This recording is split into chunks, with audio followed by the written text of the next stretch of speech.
सुंदर वन में एक खूंखार शेर रहता था। वह वन के सभी जीवों के लिए मुसीबत था। जंगल के जानवर उससे इतना डरते थे कि उसकी दहाड़ सुनते ही अपने अपने प्राण बचाने के लिए इधर उधर छिप जाते थे। कभी कभी तो उस शेर को इसी कारण से भूखा भी रहना पड़ता था। एक बार शेर को कई दिनों तक कोई शिकार हाथ न लगा। वह शिकार की खोज में इधर उधर मारा मारा फिरता रहा। बहुत परिश्रम के बाद भी उसे शिकार के लिए कोई जानवर दिखाई नहीं दिया। उसे ऐसा लगने लगा कि वो भूख से मर जाएगा। लगता है आज मुझे कोई शिकार नहीं मिलेगा। यदि मुझे शिकार नहीं मिला तो मुझे भूखा रहना पड़ेगा। चलो आगे देखता हूँ। शेर शिकार की खोज में अपनी गुफा से बहुत दूर निकल आया। अचानक उसने देखा कि सामने एक बड़ी सी गुफा है जिसका द्वार खुला हुआ है। गुफा देखकर शेर बहुत प्रसन्न हुआ और उसके मन में विचार आया। जरूर इस गुफा में कोई न कोई जानवर रहता होगा। इसके भीतर चलकर देखना चाहिए। हो सकता है कि कोई शिकार अंदर बैठा हो और मेरे भोजन की व्यवस्था हो जाए। यह सोचकर शेर गुफा के अंदर चला गया, लेकिन इस समय गुफा में कोई नहीं था। शेर ने सोचा, अभी इस गुफा में तो कोई नहीं है। मुझे इसके भीतर चुपचाप खड़े रहना चाहिए। अंधेरा होने पर गुफा में रहने वाला जानवर अवश्य आएगा। तब मैं उसका शिकार करके अपना भूख मिटा लूंगा। कुछ समय बाद अंधेरा हो गया। रात में सारा जंगल चांदनी में नहाया हुआ था। चंद्रमा के प्रकाश वे सब कुछ साफ साफ दिखाई दे रहा था।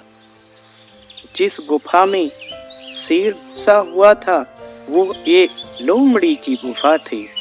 लोमड़ी अन्य जानवरों की अपेक्षा अधिक बुद्धिमान थी। रात होने पर लोमड़ी अपनी गुफा की ओर लौट रही थी। वो शीतल चांदनी का आनंद लेते हुए धीरे धीरे चल रही थी। अचानक उसकी दृष्टि जमीन पर बने पद चिन्हों पर पड़ी। ये निशान तो शेर के पैरों के हैं। लगता है वो यही कहीं है। मुझे सावधानी से आगे बढ़ना है।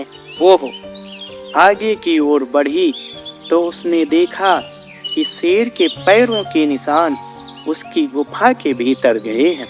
लगता है मेरी गुफा में शेर बैठा है, क्योंकि गुफा में शेर के पंजों के जाने के निशान तो बने हैं, लेकिन आने के नहीं। यदि मैं अंदर गई तो वो मुझ पर हमला बोल देगा। लोमड़ी ने ठंडे दिमाग से सोचा और ऊंची आवाज में बोली, कहिए गुफा जी, सब ठीक ठाक तो है ना? क्या मैं रात बिताने के लिए आपके भीतर आ सकती हूँ? शेर गुफा के अंदर ही था, लेकिन वो चुप रहा।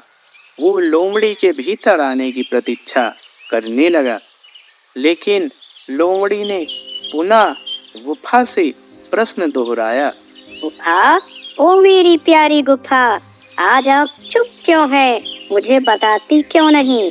मैं भीतर आऊं कि ना आऊं? पहले तो कभी आप इस तरह शांत नहीं रहती थी। एक बार के पूछने में ही उत्तर दे देती थी। आज आपको क्या हो गया? जब तक आप मुझे अंदर आने के लिए नहीं कहेंगी तब तक मैं भीतर नहीं आऊंगी। लोमड़ी की बातों को सुनकर शेर असमंजस में पड़ गया। वो ये नहीं सोच पा रहा था कि अब क्या करे। वो चुपचाप अंदर ही बैठा रहा। तभी लोमड़ी ने दोबारा गुफा से दूसरे तरीके में पूछा, मेरी प्यारी गुफा, आपके चुप रहने का रहस्य मैं जान रही हूँ। आज भीतर अवश्य ही कोई खूंखार जानवर बैठा है जिसके कारण आप मुझसे बात नहीं कर रही हैं। अच्छा तो मैं चलती हूँ, अब अलग कहीं रुकूंगी। शेर को लगा कि शिकार हाथ से निकल रहा है। उसने सोचा, ये जरूर गुफा लोमड़ी से बात करती होगी और मेरे डर के मारे गुफा आज लोमड़ी से बात नहीं कर रही है। चलो गुफा की तरफ से मैं ही बोलता हूँ। ये सोचकर शेर आवाज बदलकर बोला, अरे जरा रुको मेरी प्यारी लोमड़ी, मैं गहरी नींद में सो रही थी, इसलिए आपसे बात ना कर सकी। अंदर सब ठीक है बहन, आप बिना भय के अंदर आ सकती है, कोई भी संदेह ना करे। लोमड़ी की चाल सफल हुई। वो पहचान गई कि गुफा के अंदर से आने वाली आवाज उस शेर की ही है।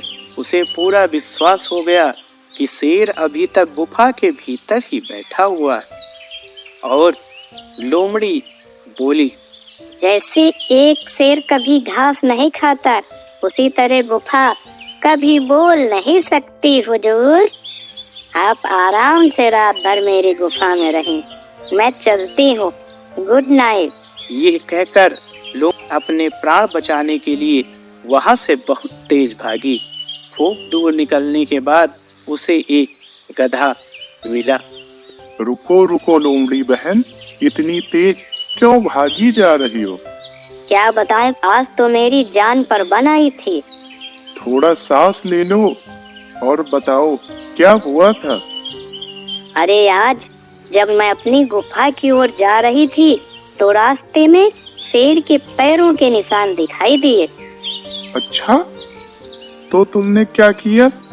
तो मैंने भी अपनी बुद्धिमानी से शेर के गुफा के अंदर होने का पता लगा लिया। लोमड़ी ने पूरी घटना बताई। सही कहा बहन, इसीलिए कहते हैं कि हमेशा सावधान रहना चाहिए और मुसीबत आने पर बुद्धि का प्रयोग करना चाहिए। चलो लोमड़ी बहन, आज की रात आप अलग कहीं व्यतीत कीजिए।